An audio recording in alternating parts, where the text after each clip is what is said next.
오늘 말씀 제목은 손을 통하여입니다. 손진웅 목사를 통하여, 손을 통하여. 별로 이렇게 감흥이 안 오시나 봐요. 손을 통하여 하나님께서 우리에게 말씀하시고 또 그 손을 통하여 하나님께서 통로로 사용하신다는 거예요. 누구의 손을 통합니까? 사도들의 손을 통하여. 이 땅을 살아가는 우리를 향해서 이렇게 말씀하시는 것 같아요. 만나교회를 통하여. 만나교회를 통하여. 자기 자신의 이름을 살짝 넣어서 조용히 한번 읽어보세요. 손진웅을 통하여. 하셨어요. 그렇게 쓰실 줄 믿습니다.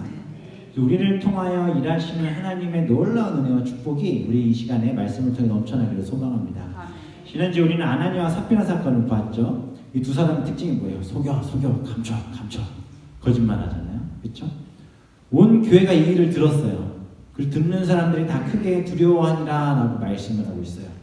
어찌 보면 이 두 사람의 죽음 이후에 교회에는 두려움이 다 임했던 거예요. 우리가 오늘 읽은 본문 12절이지만 11절에 보면 나오죠. 온 교회와 이 일을 듣는 사람들이 다 뭐라고 합니까? 크게 두려워하니라. 크게 두려워하니라. 5절에도 나오고 11절에 나와요. 다 같이 읽어볼까요? 시작. 이 일을 듣는 사람이 다 크게 두려워하더라. 두 사람의 죽음 이후에 교회에는 두려움이 임했습니다. 누가가 사도행전을 기록했잖아요. 누가가 사도행전을 기록하는데 이 두려움이라는 단어를 쓸 때 원래 헬라어의 다른 용례의 단어들이 많이 있거든요. 근데 오늘 이 본문에서는 누가가 쓴 기록에 별로 그렇게 많이 나타나는 단어가 아닌 단어가 나와요. 뭐냐면 헬라어로 포보스 메가스라고 하는 헬라어를 쓰는데 큰 두려움, 메가스는 크다는 뜻이고요. 포보스는 두려움이라는 뜻이에요. 근데 왜 이 단어를 썼을까? 포보스를 두려움이라고 쓰는데 포보스라는 두려움은요, 이게 굉장히 흔히 쓰여하는 단어가 아닙니다. 이 포보스라는 단어의 유래는 그리스의 신, 포보스라는 신이 있어요. 그 신에서부터 유래한 단어인데 이 포보스에 얽힌 그 두려움은 뭐냐면 전쟁의 두려움이에요. 전쟁의 두려움. 예를 들면 캐나다는 전쟁 날 일이 없어가지고 러시아랑 싸우나? 그럴 일 없죠. 여기 전쟁 날 일이 없어요. 별로 그게 없는데 한국 같으면 뭐라고 딱 하죠? 북한과 갑자기 전쟁이 나는 일이 벌어지는 거예요.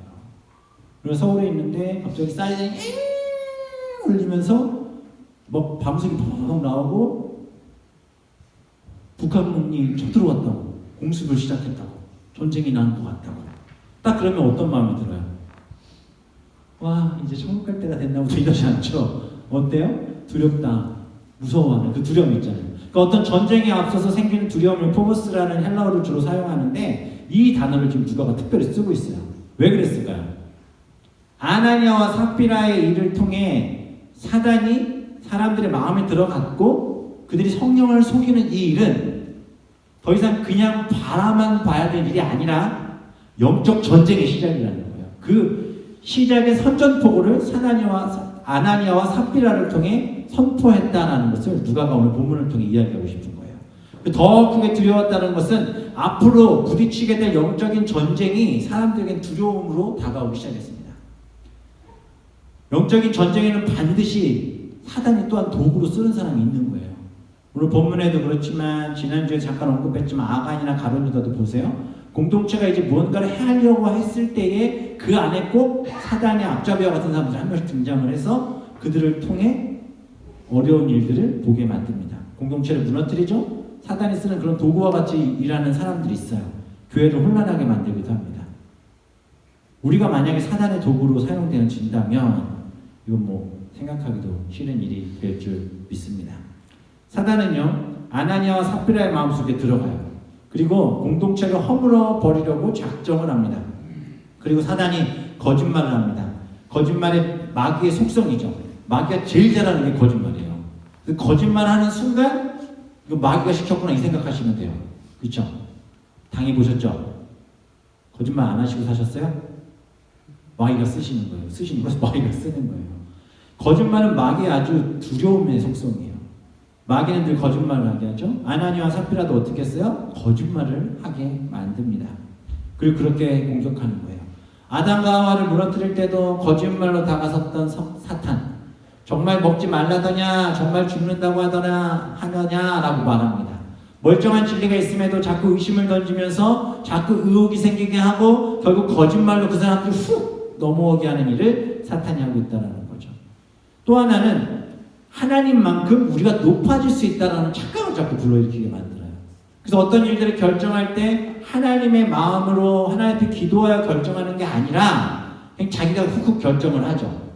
그렇게 갖는 신앙생활은 가장 큰 무서운 것들이 뭔지 아세요? 자기가 결정해놓고 하나님 뜻이라고 얘기하는 사람들이 있어요. 무슨 얘기인지 아시겠죠?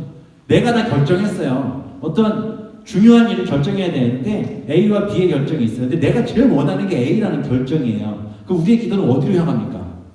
A로 향해요. 근데 많이 들어보셨잖아요. 하나님이 원하는 건 꼭 뭐라고 그러세요? 내가 원하는 거에 반대다 말씀을 많이 하시잖아요. 내가 원하는 것을 놓고 그냥 내가 막무가내로 기도하는 거죠. 뭐 사업을 하면 사업이 잘 되게 해주세요. 사업이 잘 되면 꼭 그때는 이런 고백들 해요. 이 사업이 잘 되면 하나님 앞에 매번 꼬박꼬박 11조하고 내가 하나님 예배하는 일에 목숨 걸고 열심히 최선을 다해 살겠습니다 그러거든요. 사업이 대박 나봐요. 왜 안 와요? 제가 종종 봤어요.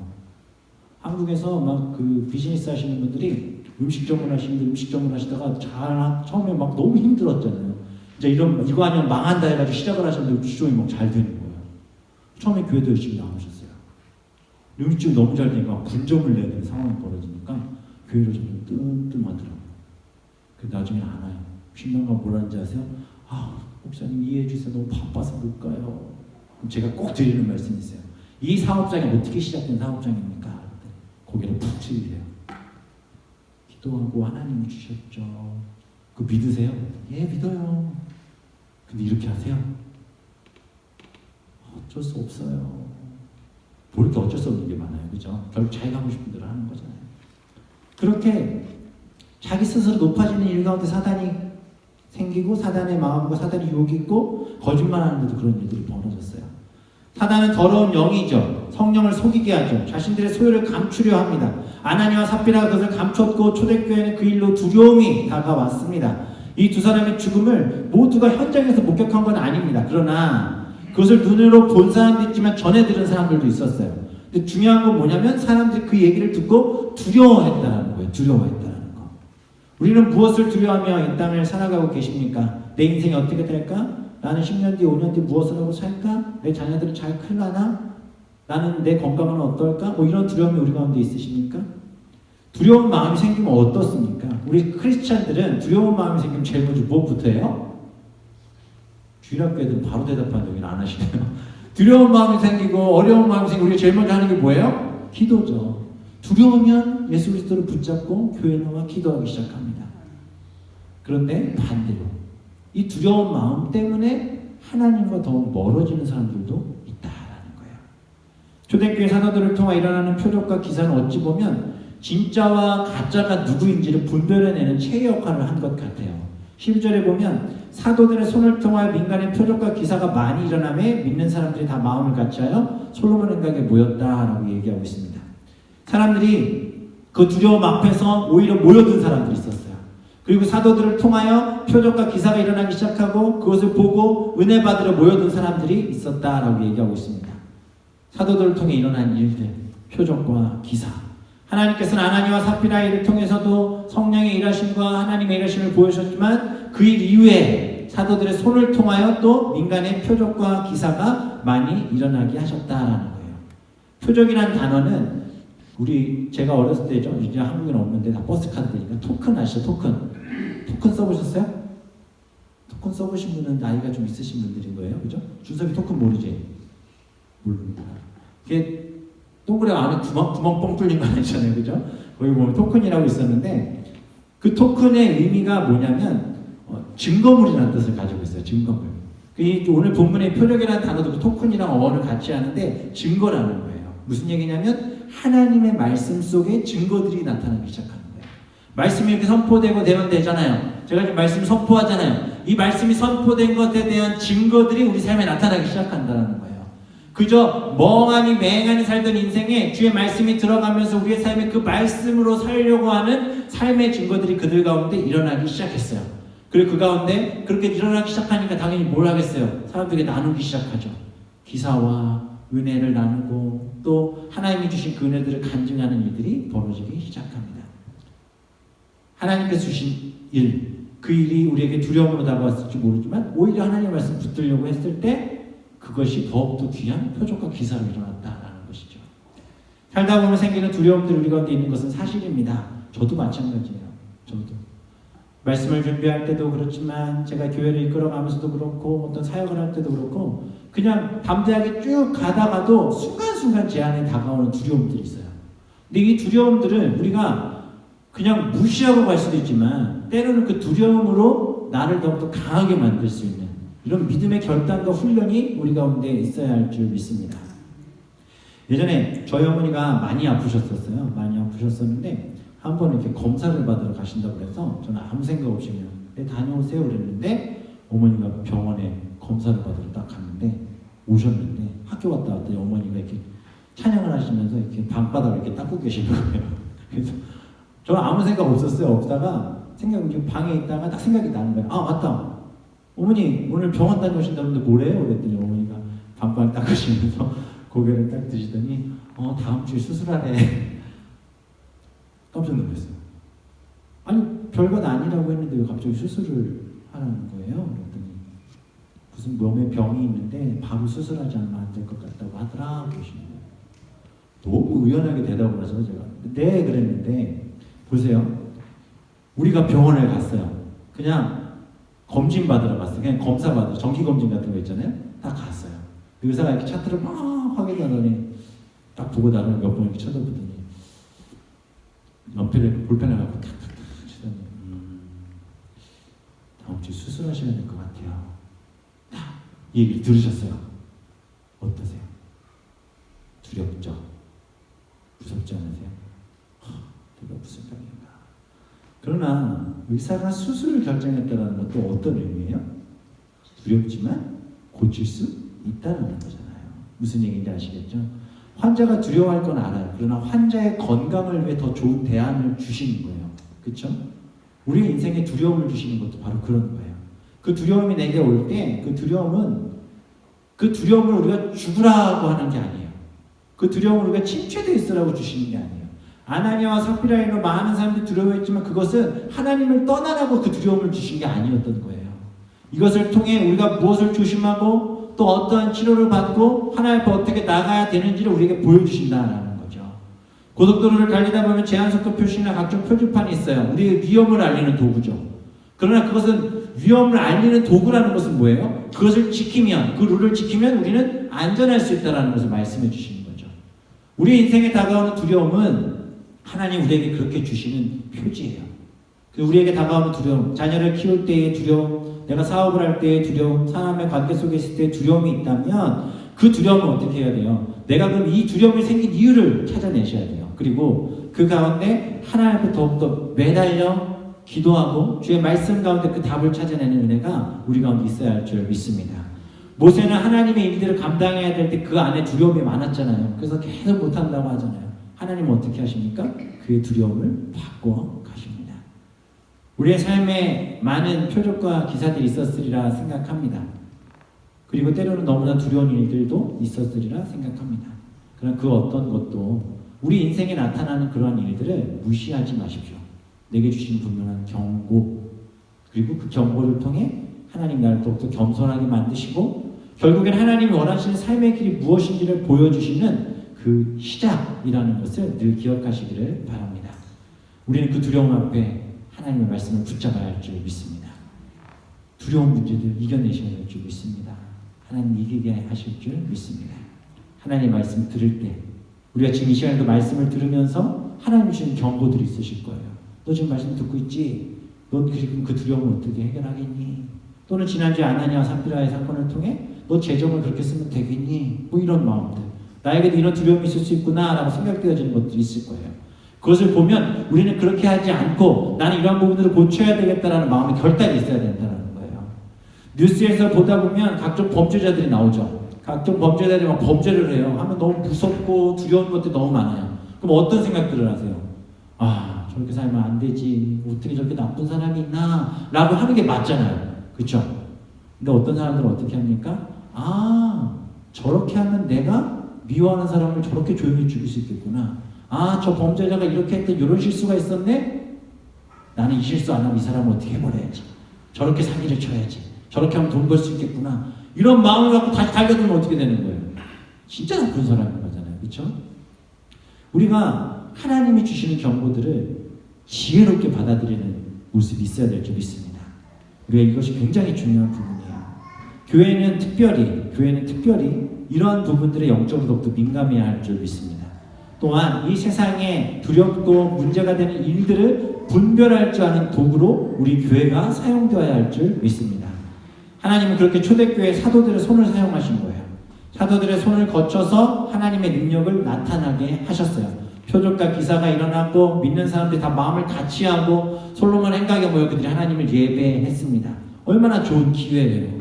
아나니아와 삽비라의 사건이 두려움이었지만 그 두려움을 오히려 기회로 만들어 그들이 하나님을 예배하기 시작했다는 거예요. 그러나 그런 사람들만 있지 않았습니다.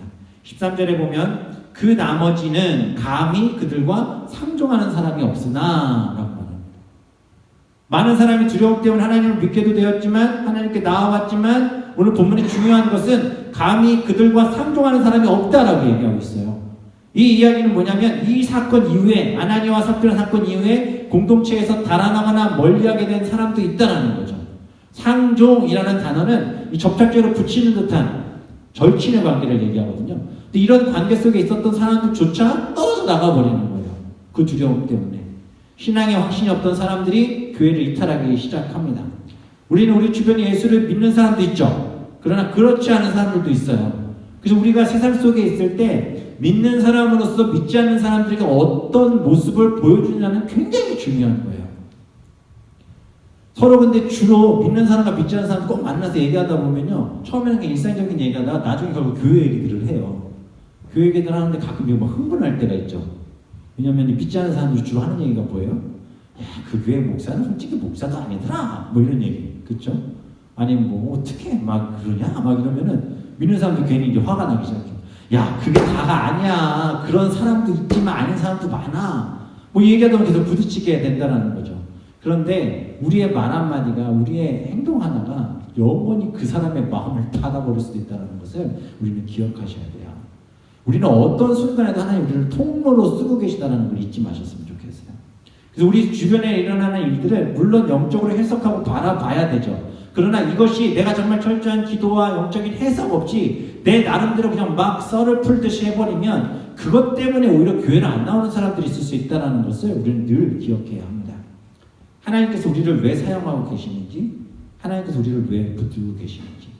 아나니아와 삽비라의 이 두려운 일 앞에 사람들의 반응이 둘로 갈라지고 있습니다. 사람들을 모으기도 했지만 오히려 떠나기도 했던 이 일. 하나님은 이 일을 통해 우리에게 하고 싶은 말씀이 있으셨던 거예요. 하나님은 살아계시죠. 그리고 지금 이 자리에 우리와 함께 하고 계십니다. 초대교회 가운데 일어나고 있는 이 일, 아나니아와 삽비라일 뿐만 아니라 그 일로 두려워하고 사람들이 많이 모이기도 했지만 오히려 떠나갔던 사람들이 있었던 이 일은 그저 오래전 역사 속에 일어났었던 일이 아니라 지금 이 시대를 살아가는 우리에게도 얼마든지 일어나고 있는 일이라는 것을 우리는 기억해야 됩니다. 따라서 기회가 있을 때 이렇게 나와 예배 드려야 할 줄 믿습니다. 기회가 있을 때. 그래서 예배 시간이 너무나도 중요한 거예요. 죽음 이후에는 후회도 아무 소용이 없잖아요. 우리에게 죽음은 피할 수 없는 미래이지 않습니까? 모든 사람이 반드시 경험하게 되는 일이 죽음이잖아요. 제가 한 친구를 만났는데 그 친구도 이런 얘기를 하더라고요. 신앙이 있는 친구, 교회도 다녔던 친구인데 그 친구 이런 고백을 해요. 가끔씩 죽었는데 죽음 이후에 세계가 없으면 어떡하지? 라는 생각이 들면서 내가 그럼 하고 싶은 걸 더 해야 되지 않을까? 막 이런 마음들이 가운데 있다는 거예요. 어떻게 생각하십니까? 두려움, 죽음 이후의 삶. 우리에겐 두려움입니까? 아니면 기다리고 있는 본향입니까? 그럼 제가 여기서 다 그러면 안 되잖아요. 그죠? 그럼 다들 막 가슴이 왜 목사님 이상한 소리 하네 그러실 거잖아요. 그죠? 다 순교하시기 바랍니다. 이러면 아멘 하시는 분들 별로 없어요. 크리스찬들도 죽음에 대한 공포들이 다 있더라고요. 죽기 직전에 두려워하시는 분들 참 많이 봤어요. 그럼 이렇게 제가 임종 직전에 있는 분들 가서 만나다 보면은 뭐 되게 겁내하시는 분이 있어요. 두려워하시는 분들이. 뭐 장로님, 권사님 소용도 없어요. 그냥 가서 얘기하다 보면 어떤 분들은 진짜 의연하게 하나님이 이제 저를 부르시는 것 때문에 편하게 눈 감으시는 분이 있는가 하면 어떤 분들은 너무 막 몸부림치시는 분들도 있고 목사님 손을 자꾸 놓질 않아요. 저보고 막 가지 말라고. 내가 지금 아닌 것 같아. 막 나를 위해서 기도해달라고. 내 두려움 좀 사라지게 해달라고. 죽음의 공포는 누구에게나 있습니다. 그러나 그 두려움으로 이후의 삶이 무너지는 것이 아니라 그 죽음 때문에 오히려 우리는 하나님을 만날 수 있음을 기억하시기를 소망합니다. 그래서 이 두려움도 우리가 이겨내야 우리가 세상 가운데 정말 귀한 통로로 쓰임받을 수 있는 거예요. 세상의 사람들과 우리가 가장 큰 차이점 바로 이 부분이잖아요. 우리는 죽어도 두려워하지 않는 인생이라는 것. 우리 이 땅에서의 삶이 끝이 아니라 죽음 이후의 삶이 우리에게 더욱더 아름답게 귀하게 하나님이 준비하고 계심을 믿기 때문에 우리는 그것을 바라보고 있는 줄 믿습니다. 그래서 우리가 이 세상을 살아가지만 이 두려움을 능히 이겨내셔야 돼요. 죽음에 대한 공포. 아나니아와 삽비라가 죽었을 때 사람들은 그 죽음에 대한 공포가 그들에게도 있었던 거예요. 어찌 보면 내가 이렇게 믿음 생활하다 저도 죽으면 어떡하지? 내가 죽으면 어떡하지? 죽으면 어떡하지? 이런 공포들이 그들을 결국 그렇게 만들어버린 거죠. 사단은 어찌 보면 이런 죽음에 대한 이야기들도 미화시켜요. 그리고 그 죽음을 통해 우리에게 올 수 있는 공포감을 다른 것들로 바꿔가기도 합니다. 혹시 이 책을 보신 분이 계십니까? 라펠이라는 목사님이신데 사랑이 이긴다라는 제목이에요. 책 제목이. 부제는요, 지옥은 없으며 인간은 죽어서 모두 천국으로 간다. 이 이야기를 주장하셨어요. 굉장히 주목받았고요. 뉴욕타임즈에서 베스트셀러로 2위까지 올랐던 책이에요. 2011년쯤에 나왔는데 책의 내용을 보면 이런 얘기가 있습니다. 죄에 응당한 궁극적인 벌이라는 것은 없다. 지옥은 교화를 위해 잠시 머무는 장소. 하나님의 분노가 아닌 사랑이 많은 아버지의 훈계 정도로 보고 있는 내용들을 이곳에 써놨어요. 이 책에. 그 사람들이 이 책을 되게 좋아했어요. 왜 좋아했냐면 죽으면 지옥을 가지만 그 지옥은 그냥 교화 장소인 거야. 그리고 거기서 어느 정도 되면 자기는 어떻게 해요? 천국 갈 수 있다는 거죠. 왜냐하면 근거가 뭐냐면 하나님은 뭐다? 사랑이시다. 하나님은 사랑이시다. 하나님은 사랑의 하나님이십니다. 맞습니까? 맞죠. 하나님 사랑의 하나님이세요. 사랑의 하나님이시기 때문에 그의 자녀를 구별하십니다. 그의 자녀를 붙들어 주십니다. 초대교회의 부흥 어찌 보면 예수 믿으니 병도 낫고 잘 먹고 잘 살고 부자 됐대라는 말로 이루어진 게 아니었어요. 복음 전하다가 잡혀가기도 하고 아나니아와 삽비라 같은 사건들이 벌어지기도 했어요. 근데 이런 두려움이 그들을 떠나가게 하는 것이 아니라 그들이 더욱더 하나님께 오게끔 만드는 일들이 됐어야 하는 거죠. 그러나 그렇게 결정한 사람도 있고 그렇지 않은 사람들도 있었어요. 우리는 죽음 앞에 어떻게 대처하고 계시고 기다리고 계십니까? 다 천국 가실 거잖아요. 그죠? 천국 가실 거죠. 옆에 분 한번 보세요. 천국 가시게 생겼나? 내가 알 수는 없지만 천국 가서 우리는 만나야 할 줄 믿습니다. 천국은 있고 반드시 지옥은 있어요. 이 책이 나왔을 때 많은 분들이 했던 얘기가 이 책의 내용이 사실이라면 우리가 죽음 후에 천국이 무슨 의미가 있느냐라고 말씀하기도 하고 예수님은 왜 이곳에 오셔서 그 말씀들을 하셨을까? 그래서 이 책에 대한 논란들이 아직도 여전히 많이들 있는 것이 사실입니다. 그리고 실제로 동성연애자들이 제일 많이 쓰는 단어가 저 단어예요. Love means 사랑이 이긴다. 사랑이 이긴다. 지옥은 있습니다. 우리가 잘 아는 이야기 중에 이 지옥에 대한 이야기를 언급하는 내용이 있잖아요. 부자와 나사로 이야기. 잘 아시죠? 여기에서 핵심적인 얘기가 뭡니까? 핵심적인 얘기가. 부자는 세상에서 자기가 누리고 싶은 거 다 누리고 살다 죽었어요. 나사로는 정말 병에 그냥 가난에 찌들어 있다가 죽었어요. 그러나 결론은 뭐죠? 나사로는 천국에 가고 부자는 지옥에 갔어요. 이 얘기는 부자와 나사로의 얘기를 통해 천국과 지옥의 이야기를 이야기하는 거지만 여기서 예수님이 하시고 싶었던 중요한 얘기가 있어요. 뭐냐면 이 부자가 뭐라고 하죠? 부자가 했던 이야기. 물방울 하나만이라도 나에게 주어 내 목이 조금만이라도 그 해가 될 수 있겠다고 말하죠. 그랬더니 못한다고 해요.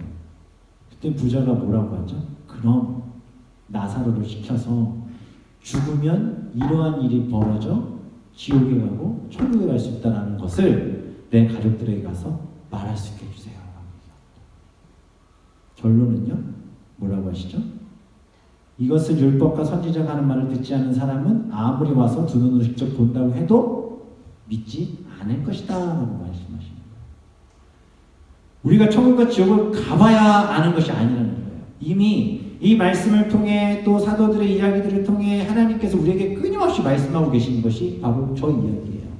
그래서 우리가 죽음에 대한 두려움과 공포가 있는 것은 사실이지만 그것으로 무너지는 것이 아니라 하나님께서 주신 이 말씀들을 통해 우리의 두려움을 이겨내고 우리에게 오는 그 근본적인 이야기들을 바꾸어 하나님이 기뻐하시는 삶의 길이 무엇인지를 위해 사용되어지는 통로로 우리가 사용되어져야 될 줄 믿습니다. 두려워하며 떠나는 인생이 아니라 하나님 붙들고 몸부림치는 삶이 우리 가운데 계속되어야 합니다. 우리가 그렇게 이 자리에 나온 줄 믿습니다. 하나님을 예배하는 자리, 하나님 기뻐하시는 자리에 나와 예배하고 주님이 주신 은혜를 경험하고 죄의 문제를 해결해 나가고 그로 인해 두렵고 불안한 인생이 아니라 우리를 구원하신 예수 그리스도로 말미암아 우리가 하나님의 놀라운 은혜를 경험하고 그 은혜를 경험한 것을 가지고 통로로 쓰임 받는 것, 이것이 교회가 나아가야 할 방향인 줄 믿습니다. 우리가 덕한의 원주민 선교를 다녀왔어요. 가서 참 감사했어요. 아쉽고 2박 3일 정말 짧더라고요. 가서 집 풀고 준비하고 BBS 했더니 끝났어요. 그래서 집에 왔어요. 제가 많은 그 기도와 생각을 하면서 제 안에 있었던 생각 중에 짧은 시간이지만 하나님 우리 같이 만나기 위해 성도들에게 하나님 주신 놀라운 비전과 또 그들의 마음 가운데 선교에 대한 기쁨과 이런 감사를 좀 주세요 라고 제가 기도했거든요. 어떻게 됐을까요? 전 모르죠. 그분들 각자가 아니까. 그러나 하나님께서 그렇게 부어주셨으리라 믿습니다. 할 수 있을까? 우리 교회가 선교를 나갈 수 있을까? 네, 갔어요. 몇 명이나 갈까? 20명이 넘게 갔어요. 선교사님께서 우리가 그곳을 다녀온 이후에 그 페이스북에다가 이제 소회를 밝히면서 글을 쭉 쓰셨는데 제가 참 감사했던 내용 중에 하나가 지금까지 선교를 왔던 교회 중에 아이들이 이렇게 잘 서 있는 교회를 못 보셨다는 거예요. 제가 이제 주일날도 선교보고 할 때 말씀드렸지만 BBS 그 했던 아이들이 있거든요. 하람이가 지수부터 해서 지수, 희원이, 하람이, 예랑이, 그 다음에 유인이랑 유리랑 그렇게 갔었어요. 주원이 주인까지 해가지고. 근데 애기들이 무슨 예배를 드릴 수 있을 것이며 그 아이들이 뭘 할 수 있겠어요. 감히 짐이나 대지 이렇게 생각했을지 모르지만 그 아이들이 엄청 열심히 잘했어요. 하나님 그들을 쓰셨어요. 그들을 통로로 사용하셔서 그 땅 가운데 있는 아이들에게 도전을 주고 그 아이들도 하나님을 믿을 수 있게 사용하셨다라는 거예요. 우리의 생각에는 우리의 마음에는 우리가 뭘 할 수 있겠거니 라고 생각할 수 있을지 모르지만 하나님은 그래도 우리를 사용하실 줄 믿습니다. 어떨 때? 하나님 앞에 매달리려고 할 때, 주님 주신 방법대로 살려고 할 때. 하나님이 주신 초대교회 가운데 이 일들은 그들에게 두려움이기도 했지만 오히려 하나님을 더욱더 믿고 나오는 자들이 넘쳐나는 역사를 보여주십니다. 14절에 보면 이런 말씀이 있어요. 믿고 주께로 나오는 자가 더 많으니 남녀의 큰 무리더라. 심지어 병든 사람을 메고 거리에 나가 흰개와 요유에 누이고 베드로가 지날 때에 혹 그의 그림자라도 누구에게 덮일까 바라고 예루살렘 부근에 수많은 사람들도 모여 병든 사람과 더러운 귀신에게 괴로움 받는 사람을 데리고 와서 다 나음을 얻으니라. 아멘. 사도들의 손을 통하여 놀라운 회복과 나음을 얻기 시작합니다. 제가 말씀을 준비하면서도 우리의 삶도 우리의 교회도 사도들처럼 되었으면 좋겠다는 바람이 있었습니다. 하나님이 우리를 당신의 축복의 통로로 사용하신다는 믿음, 우리 교회는 그렇게 사용될 줄 믿습니다. 예수 믿는 우리를 통해 하나님의 능력과 사랑이 나타날 수 있다면 얼마나 좋겠어요. 그런 변화들이 우리 교회 가운데 있어야 된다는 거예요. 그냥 여기서 아멘 하고 끝나는 게 아니라 삶 속에서 교회 가운데서 실천하며 살아가야 된다는 거예요. 내가 정말 통로가 돼야죠. 사도들의 손을 통하여 민간의 표적과 기사가 일어나듯 하나님께서 우리를 통하여 이 교회 가운데 표적과 기사를 일으키게 하시고 믿는 사람들이 다 마음을 같이하여 솔로몬 행각에 모였듯 이 만나교회에 모여서 하나님이 하실 일들을 기대하며 꿈꾸는 교회가 우리 교회 될 줄 믿습니다. 사도들의 손으로 민간해라고 12절에 나오는 말씀이 있었잖아요. 민간해라는 것은 뭐냐면 예수 믿지 않는 사람들에게도 그들을 통해 일어난 역사들이 있었다는 것을 보여주는 거예요. 예수님에 대한 믿음이 아예 없지만 예수님에 대해 알지도 못하는 사람들에게도 주님의 능력이 흘러갔던 게 초대 교회의 모습이었다는 겁니다. 한국 교회가 계속 욕을 먹는 가장 큰 이유 중에 하나가 말로는 복음 전한다, 전도한다 하는데 너무 교회 중심적이에요. 실제로 제가 사역하면서 마음 아팠던 일이 한 번 있었는데 교회에 주변에 이렇게 돌아다니시던 그 홈리스 같은 분들이 교회를 문 열고 들어오셨어요? 저는 이제 딴 데 사역을 하고 딴 데 밑에 다른 공간에 있다가 그 얘기를 들었는데 그분들이 들어오자마자 그분들이 와서 이제 뭐 돈 달라고 먹을 거 달라고 들어왔겠죠. 들어오자마자 무슨 일이 벌어졌냐면 교회에 이렇게 안내서던 장로님이 그분들을 그냥 막 끌고 나가고 내쫓아버린 거예요. 근데 그 중에 한 분이 나가면서 그런 얘기도 우리도 교회 올 건데요. 왜 우리를 내쫓아? 하고 있어요. 장로님이 하신 말이 옷이나 좀 깨끗한 거 입고 오든가 있어야 깨끗한 걸 입고 오죠. 지금 이 얘기를 듣는 순간 무슨 마음으로 드세요? 어떻게 그럴 수가 있어요, 그러죠? 근데 안 그럴 것 같으시죠? 우리가 그렇게 된다니까요. 교회가 그게 교회입니까? 지금 만약 저 문을 열고 홈리스들이 우리로 들어왔다 생각해보세요. 어떤 마음으로 드시겠어요? 이게 실제예요. 정말 하나님의 말씀을 붙들고 사랑하는 우리의 모습이 그래요. 교회 안에도 보세요. 교회 안에도 과연 사람들이 볼 때, 세상 사람들이 볼 때 본이 되고 자랑할 만한 것들이 있는 교회인지, 아니 그런 나의 삶인지 우리가 좀 드러내야 되리라 생각합니다. 하나님 오늘 본문의 말씀을 통해 또한 이야기하시는 것은 기도하는 자들의 기도는 반드시 응답해 주신다는 거예요. 믿음으로 하나님의 통로가 되기 위해 기도하는 기도는 들어주신다는 거예요. 실제로 오늘 본문의 이 내용은요, 4장 29절과 30절에 보면 이런 말씀이 있어요. 주여 이제도 그들의 위협함을 굽어보시고 또 종들로 하여금 담대히 하나님의 말씀을 전하게 하여 주시오며 손을 내밀어 병을 낫게 하시었고 표적과 기사가 거룩한 영 예수의 이름으로 이루어지게 하옵소서라고 기도했던 내용이 있었어요. 그 기도의 내용이 지금 어떻게 되고 있어요? 아나니아와 삽비라 사건 이후에 나타나잖아요. 표적과 기사가 많이 일어나며 하나님 앞에 구하였던 그 기도를 통해 하나님이 일하셨던 거예요. 그래서 우리 교회는 그런 교회가 되어야 돼요. 기도하는 것이 응답받는 교회. 뭐 어떠한 기도의 제목들이 응답받는 교회? 진짜 표적과 기사가 일어나 아멘. 그러나 정말 하나님이 원하시는 기도의 제목들이 이루어지고 응답받는 교회. 그런 교회 될 줄 믿습니다. 성경에 나오는 인물들도 보면은요, 정말 기도하는 사람들이잖아요. 더 놀라운 것은 그들은 두려움 속에서도 기도했던 사람들이었어요. 더 매달려 기도했어요. 물론 두려움 속에서 기도하는 건 쉽다고 할 수 있겠죠. 그러나 그 두려움이 끝난 이후에도 기도했던 사람들이었다는 거예요. 우리는 문제가 해결되기만 하기 위해 기도하지만 아니요. 문제가 해결된 이후에도 하나님 앞에 기도하는 모습이 있어야 될 줄 믿습니다. 에스더, 다니엘, 히스기야와 같은 사람들 보세요. 두렵고 어려운 순간 하나님 앞에 모든 것 맡기고 기도했을 때 하나님 역사하셨고 그들은 그렇게 그들의 인생을 끝낸 것이 아니라 끝까지 하나님을 붙잡고 살았다라는 것입니다. 이것이 초대교회의 간증이고 오늘 본문의 이 모습들이 두려움을 이겨내고 하나님의 말씀을 붙들고 하나가 되어 기도하며 예배했던 자들에게 일어났던 역사의 사건이라는 거죠. 우리를 그렇게 하나님 사용하시라 믿습니다. 우리가 그렇게 통로로 사용되어야 할 줄 믿습니다. 얼마나 놀라운 일들이 벌어집니까? 베드로가 지나가는데 그림자만이라도 덮이면 나을까 해서 붙었던 사람들이 있었다라는 거예요. 그리고 그들 가운데 나음을 받은 사람들도 있었다라는 이야기합니다. 주님의 은혜를 받는 사람은 행복한 사람입니다. 그리고 그 은혜와 사랑을 흘려보내는 사람은 더 행복한 사람이에요. 선교는 나가본 사람이 또 나가요. 처음이 진짜 힘든 것 같아요.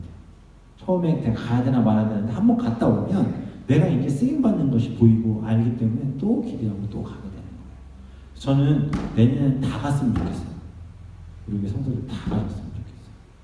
올해 24명 가셨는데 내년엔 못해도 50명 가시면 좋겠어요. 뭐 장소가 되겠냐고 뭐 없으면 밖에 텐트 치고 자든지 해도 가셔서 경험을 해보셔야 우리가 선교하고 또 선교하는 일에 모든 것을 함께하고 또 통로로 사용되려고 몸을 치게 되는 거예요. 선교 다녀오시고 선교 갔다 와서 정말 하나님 주신 은혜들을 경험한 분들은 세상 일 속에 있다가도 계속 그때만 되면 생각이 나요. 저도 그래요. 7월, 8월만 가까이 오면 매년 선교 같은 그게 늘 생각이 나요. 그러면서 그때 이 선교가 있었지, 그때 이런 것들이 있었지, 그때 참 힘들었지만 또 이런 기쁨이 있었지. 우리에게 그렇게 사용되어질 줄 믿습니다. 세상 가운데 우리를 왜 부르셨고 우리를 왜 사용하고 계신지 우리는 그것을 분명히 보셔야 합니다. 말씀을 맺기 전에 한 사람을 제가 소개해드리려고 합니다. 사비네 발이라는 사람이에요. 이 사람은요 독일 사람인데 미국 이민자입니다. 아버지가 사업가예요. 그래가지고 굉장히 유복하게 자랐는데 되게 좀 나이가 좀 있으셔서 그렇지만 젊었을 때 엄청 아름다우셨대요. 이 분이 미국에 와서 기도 제목이라는 게 놓고 자기가 바라는 게 하나 있었는데 그게 뭐였냐면 부자랑 결혼하는 거였어요. 근데 자기 아버지도 부자인데 자기도 부자랑 결혼하고 싶었던 거야. 근데 부자랑 결혼을 했잖아요. 그 마이애미에 있었는데 거기서 진짜 최고 부자랑 결혼을 해서 살기 시작했어요. 너무 좋은 삶이라고 생각하고 살았는데 쾌락과 사치의 삶을 누리다가 어느 순간 너무 허무해지기 시작한 거예요. 술에 취해 쪄들어 살고 막 탐욕과 향락을 즐기는데 이게 막 기쁜 일이라고 생각해서 살았는데 뭔가 허전하고 자꾸 힘들더라는 거예요. 그래서 하루는 이렇게 돌아다니다가 히피들을 만나게 됩니다. 그리고 저 사람들을 도우면 내가 좀 나은 삶을 살겠구나 해서 그들을 돕기 시작합니다. 근데 그들을 도와도 그 마음속에 있던 이런 것들이 달래지질 않았던 거예요. 이분이 어떻게 하면 인도를 갑니다. 인도를 가서 여행을 하면서 내가 여기 있는 신들 중에 누굴 만나든 아니면 어떤 상황들에서 무엇을 만나든 내가 좀 나를 좀 돌아봐야 되겠다 이렇게 생각을 하고 있는데 답을 찾았을까 못 찾았을까요? 못 찾았어요. 그래서 이분이 다시 돌아와요. 근데 돌아왔는데 자기가 만났던 그 히피들 사이에 굉장히 희한한 변화들이 일어나는 게 느껴진 거예요. 그래서 어떤 사람이 딱 다가왔는데 그 중에 히피 중에 한 사람이 성경책을 읽으면서 모임을 갔다가 톰이라는 사람이 이 사비네 발이라는 분에게 누굴 소개하냐면 예수를 소개해요. 책의 내용입니다. 당신은 어둠 속에 있어요. 그녀의 속에 눈물이 쏟아져 나왔다. 이 한마디가 그녀를 흔들어 진리를 깨닫게 했다.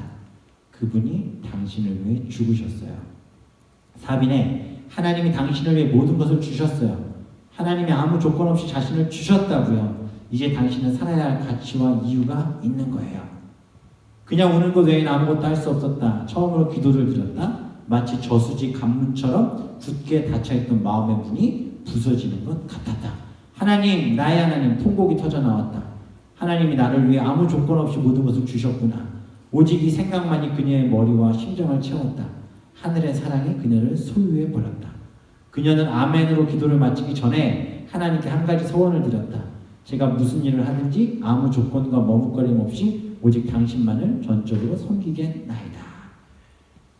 그리고 이 분이 그때부터 자신이 복음을 전하는 통로로 사용되기로 작정을 합니다.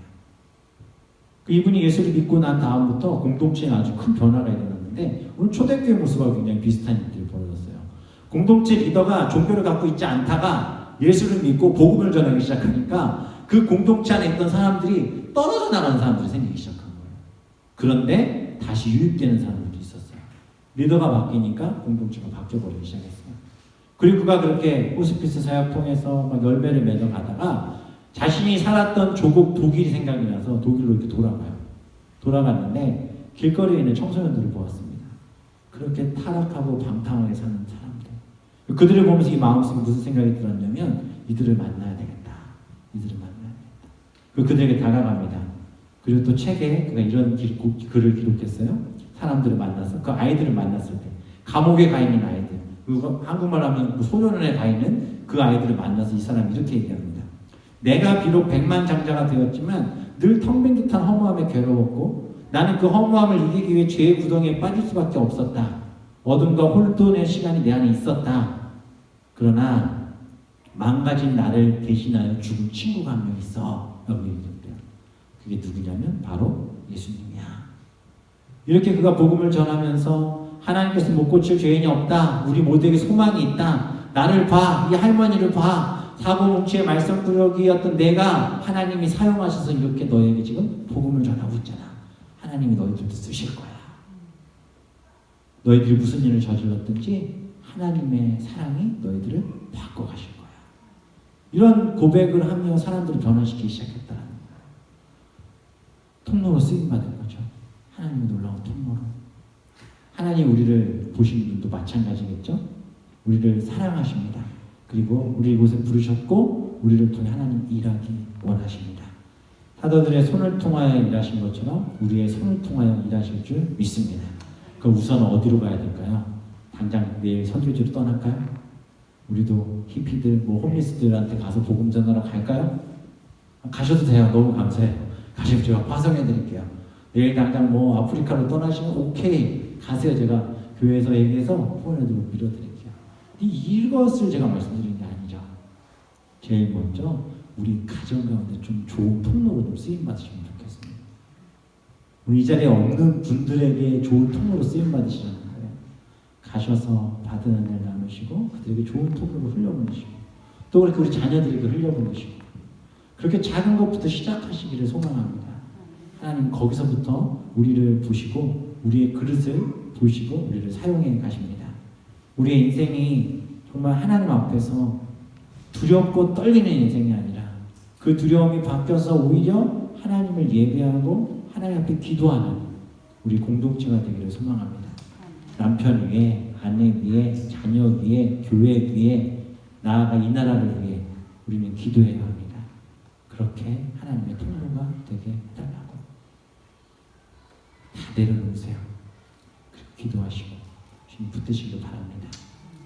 오늘 말씀 잘 기억하셔야 돼요. 상종하지 않고 떠난 사람들도 있습니다. 그러나 하나님과 더욱더 붙들렸던 사람들이 있었다는 걸 기억하시고 하나님이 귀히 쓰시는 통로로 마음껏 사용되어지는 우리 모든 성도님들 되시기를 주님의 이름으로 축원합니다. 우리 시간에 함께 기도하면 좋겠습니다. 이 시간 기도하실 때 하나님 사도들의 손을 통하여 민간의 표적과 기사가 많이 일어났던 것처럼 우리가 마음을 같이하여 하나님 앞에 이 시간 기도할 때 우리 만나교회가 하나님이 쓰시는 귀한 통로 되게 하도록 기도하셨으면 좋겠어요. 또 그 일을 위해서는 우리 각자 개개인이 하나님이 쓰시는 통로가 되어야 될 줄 믿습니다. 그냥 말로만 입으로만 사랑합니다. 오셨어요. 반가워요. 하나님의 평강이 있길 바래요.